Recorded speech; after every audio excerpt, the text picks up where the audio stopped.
رمضان شریف کې دا وتر اکثر جمع سره کیږي او دې کې بعضې نیم امامان لږ تیز وي، یعنی اللهم ان هغه ختمه کي او مقتدي اللهم ان ختمه کړي نه او امام رکوع ته لاړ شي نو مقتدي به څه کوي؟ نو علماء لیکلي دي که چېرته امام اللهم ان ختمه کا او مقتدي ته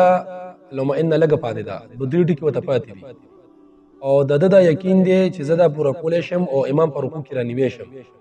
بیا د اللهم ان مکمل کي او د امام سره د هغې نه پس په رکوع کې شریک شي. او که ده ته اللهم ان لږه پاتې وه او د ده دا یقین و که دا زه مکمل کومه نو زموږ امام ډېر تیز دی، کیدای شي هغه د رکوع نه راپاسېږي، په دې صورت کې دی اللهم ان ترکي او په رکوع کې د امام سره شریک شي، ځکه اللهم ان دوا ده او دوا که لږ که ډېرې بس کافي ده. او دویم صورت پکې دا دی که د اللهم ان نیمه ویلې وه او نیمه ورته پاتې ده،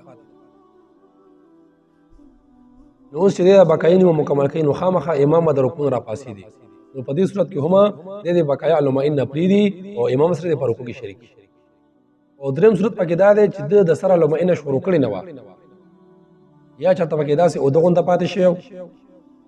یا د ده پکې سوچ او فکر چېرته بدل شوی چې دغه وخت کې امام رکوع ته لاړی،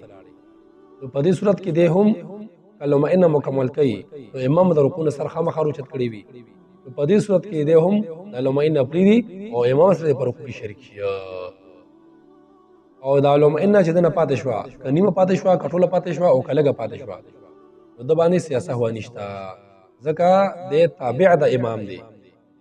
او د ده امام اللهم ان ویلې ده، نو د تابعدارۍ د امام د وجې نه د اللهم ان ادا شوه.